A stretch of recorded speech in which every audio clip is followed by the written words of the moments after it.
Salut à tous les amis, j'espère que vous allez tous très bien et que vous avez passé de bonnes fêtes de Noël.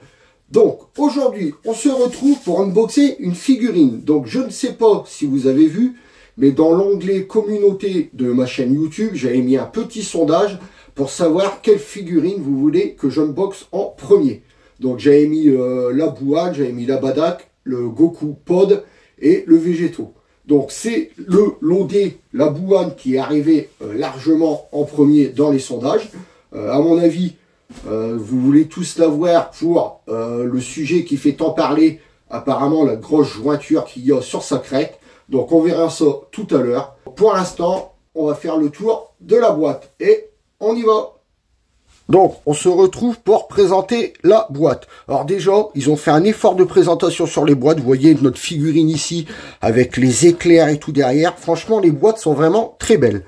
Donc alors, ici, on retrouve Ishiban Kuji. Ici, le nom de la Kuji. La licence Dragon Ball Z. Master Life Plus. Sur le côté, on retrouve Dragon Ball Z. Donc, on a notre figurine ici en gros plan. En bas, le Lodé. Bandai Namco. Sur le côté, regardez, on retrouve là un gros plan de la tête de Bouane avec le Bouane ici juste de profil. Franchement, regardez l'arrière et la couleur de la boîte. Franchement, je trouve que comme je vous ai dit, que les boîtes sont vraiment très bien réussies. Ici, donc, on retrouve notre Bouane, Master Life Plus, non, Master Life, le nom de la Kuji. Ici, les inscriptions en japonais. Donc ici, on retrouve notre Bouane encore de profil sur la boîte. Comme vous pouvez le voir sur la boîte, la jointure, ça ne pose pas trop de problème. On verra ça après quand on l'aura déballé. Ici, donc on retrouve le nom de la Kuji juste ici. La lettre D. Le petit sticker comme quoi ça vient du Japon. Et en dessous, il n'y a rien du tout. Donc maintenant, on va prendre notre petit cutter et on va ouvrir cette boîte. Donc alors ici, on ouvre là. On ouvre là. Bon, les boîtes à chaque fois avec les poignées, c'est le bordel à ouvrir. Parce qu'il y a du scotch de partout. Donc ici, c'est enlevé. Alors la poignée, on la libère là. On la libère ici. Je vous dis à chaque fois, c'est le brun, les poignées. Ils mettent énormément de scotch. Voilà. Tout ça, c'est enlevé. Donc, on ouvre ici, on ouvre ici, on sépare les deux. Donc, à l'intérieur, ça se présente comme ceci, avec encore du plastique rigide à l'intérieur pour protéger la figurine. Donc, voilà comment ça se présente en sortie de boîte. Donc, comme d'habitude, je déballe tout ça et on se retrouve pour le gros plan. A tout de suite.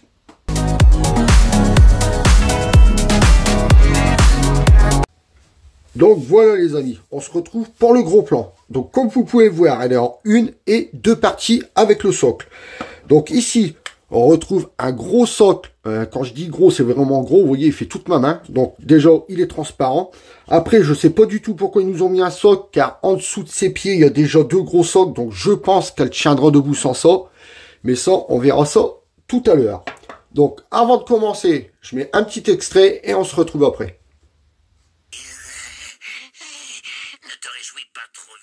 J'ai pris mes précautions, Sangoku.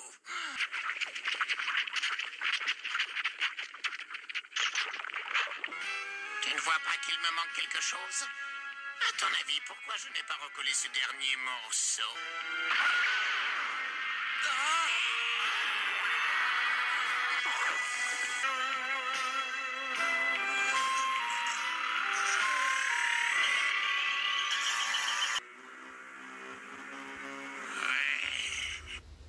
Donc voilà les amis, on se retrouve pour décortiquer tout ça et voir si la jointure à sa crête est si dégueulasse que ça. Donc on y va. Alors, de toute façon on va parler tout de suite de ce qui fâche. C'est vrai que, sans vous le voyez là en vidéo, c'est vrai que la jointure, Bandai, je sais pas ce que vous avez fait, mais c'est vraiment dégueulasse. Franchement, autant qu'à l'arrière, vous voyez, ça gêne pas, parce qu'à l'arrière, ça fait le pli de la crête qui se plie, donc ici, ça gêne pas. Mais c'est vrai que là, sur le devant, franchement, vous avez fait fort quand même pour la jointure. Hein. Elle est vraiment dégueulasse. En plus, il y a vraiment du jour. Elle n'est pas aussi bien collée qu'elle devrait être. Il y a des points de colle jusqu'ici, vous voyez. De la colle qui a dégueulé de la queue. Vous voyez. La colle, elle est ici. Excusez-moi, je mets la main devant la lumière. La colle, on le voit ici et ça dégueule là le long de l'oreille. J'espère réussir à la nettoyer. Je verrai ça en fin de vidéo. Donc, là, maintenant qu'on a parlé de ce qui fâche. Donc, on retrouve bien la grande crête emblématique du Buan qu'il a, avec des belles nuances de rose foncé à l'intérieur. Donc ça nous fait un rose pâle, avec des belles nuances ici, vous voyez, rose foncé, juste où il y a des plis sur la crête. Franchement, je trouve le rose vraiment bien réussi, de la bonne couleur du bout. De toute façon, c'est vraiment le rose qu'on a l'habitude de voir sur les bouts qu'ils nous font à chaque fois, sur le gros bout, le petit bout, le bout normal. Franchement, à chaque fois, c'est les mêmes roses. Ensuite, ici, les trous. Donc, les trous sont peints en noir, mais ils sont bien creusés. C'est pas juste des points de peinture noire qu'ils ont posés comme ça à l'arrache. Ça a bien été creusé. Les oreilles, c'est pareil. Vous voyez, grosse oreille avec un trou à l'intérieur et c'est peint en noir à l'intérieur. De l'autre côté, c'est pareil. Donc, la tête, on retrouve bien le bout maléfique avec son regard quand il se transforme et qu'il est content d'avoir absorbé Gohan. Ensuite, donc ses mains, on retrouve bien les griffes, regardez les ongles du moins. Chaque ongle, à chaque doigt qui dépasse, et vous voyez à l'arrière, on voit aussi, franchement, ça fait des belles griffes, excusez-moi, ça fait des belles ongles bien noirs. Sur les bras, c'est pareil, on retrouve bien les trous noirs avec le noir à l'intérieur. Franchement, c'est bien creusé aussi sur les bras et de l'autre côté, pareil. On a des belles nuances de couleurs. Vous voyez ici, ça nous fait un rose pâle avec des nuances de couleurs rose foncé pour faire ressortir les muscles. Ici, c'est pareil. Vous voyez, ça nous fait du rose foncé ici, du rose foncé là, à chaque extrémité des muscles pour faire ressortir la musculature. Ils nous ont fait du rose un petit peu plus foncé. Et franchement, ça marche bien à la mirette parce que c'est vrai que ça fait bien ressortir la musculature. Ensuite, ici, ces bracelets, on retrouve du noir mat avec les extrémités en doré. Franchement, ça, je kiffe, j'adore. Son vêtement, alors son habit, on retrouve un orange pâle. Pas de nuance, malheureusement, de couleur dessus. Vous voyez, c'est un orange simple. Hein. Bon, un beau travail dessus de sculpte avec les plis et tout. Mais c'est vrai que la couleur est dégueulasse. Ça nous fait juste un orange simple. Le bleu en dessous, bon, le bleu, c'est un bleu foncé. Pareil, une nuance de couleur dessus. On descend sur la ceinture. Donc la ceinture, le contour, ça nous fait un noir mat. Donc comme ces bracelets.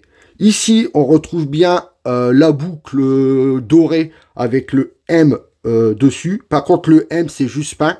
C'est pas gravé dedans, c'est juste peint. Donc ça, à voir avec le temps si ça va pas dégager. Ensuite, on descend sur le pantalon. Donc sur le pantalon, on retrouve un pantalon blanc avec des nuances grisâtres dessus à chaque pli. Bah, pas à chaque pli, mais quasiment pour faire ressortir les plis du pantalon. Ça nous fait quand même un petit gris vachement foncé pour faire ressortir les plis. Franchement, je trouve le pantalon quand même vraiment beau. Ici, on descend, donc j'appelle ça des chevillères. Donc ça, pareil, on revient sur du noir mat avec les extrémités dorées. De l'autre côté, pareil. Les godasses, donc on retrouve ces godasses marron. Donc ça, c'est un marron simple. Donc comme je vous disais, ils nous ont fait un socle, mais vous voyez qu'en dessous chaque pied, il y a déjà 2 gros socles transparents. Et heureusement, ils les ont fait transparents. Bon, je vais vous dire la vérité, quand j'ai ouvert la figurine, malheureusement, elle était cassée. Et ce pied-là, c'est pour ça que je fais attention, parce que ce pied-là, c'est pas le pied du moins, c'est juste le socle qui est en dessous, il était cassé. Donc il a fallu que je le recolle avant de faire la vidéo. Donc c'est pour ça que je vais vraiment tout doucement avec cette figurine, parce que j'ai peur que, vu que je viens juste de le coller, j'ai peur qu'il se casse la gueule. Alors, pour dire, dans l'ensemble, franchement, la figurine, elle est vraiment très jolie. Les nuances de couleurs dessus, franchement, ils nous ont fait des belles nuances de couleurs, on peut le voir là, hein, du rose pâle avec du rose foncé à chaque pli.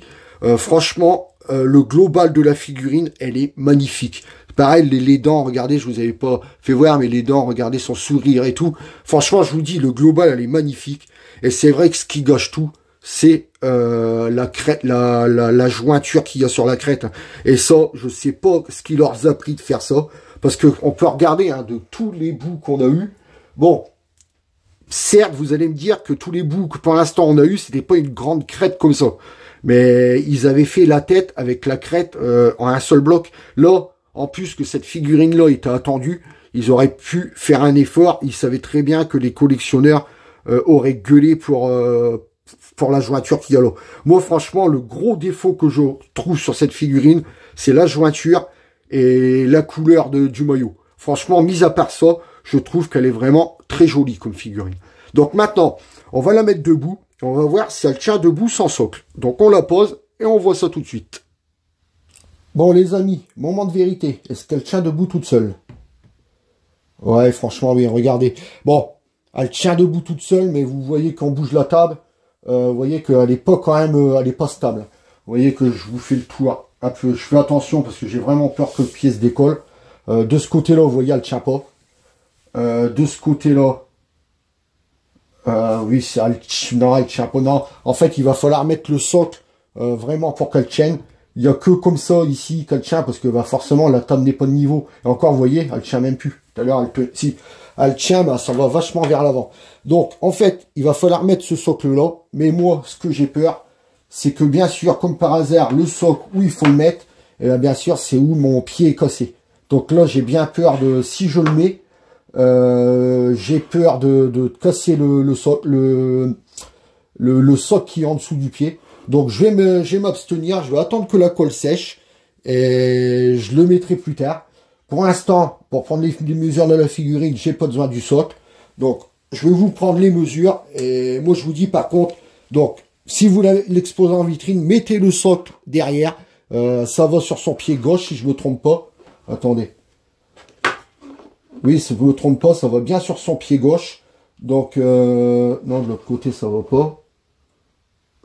Non. Non, je rencontre là. Si je le mettrais là, je pèterais corps. Attendez, quoique.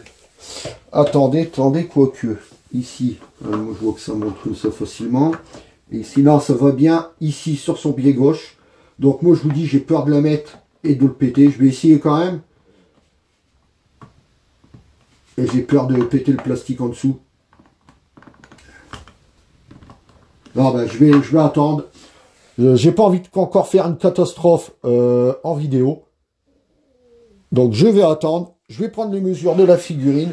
Et moi je le collerai plus tard quand ça sera sec. Donc alors, en hauteur. Bon, ça doit faire un beau joujou. Hein. En hauteur, elle fait du 30 cm en hauteur. En largeur, donc en largeur, sa crête plus son bras. En largeur, elle nous fait du 12 cm en largeur. Et en profondeur, donc en profondeur, on va la mettre comme ceci. Donc en profondeur, on va prendre la crête et ses bras. Donc en profondeur, elle nous fait du 13 cm en profondeur. Donc vous voyez, ça nous fait quand même une très belle figurine. Bon, malheureusement, je vous dis, je peux pas trop la bouger, peur qu'elle tombe. Et tout de suite, on se retrouve pour la conclusion. Allez, à tout de suite.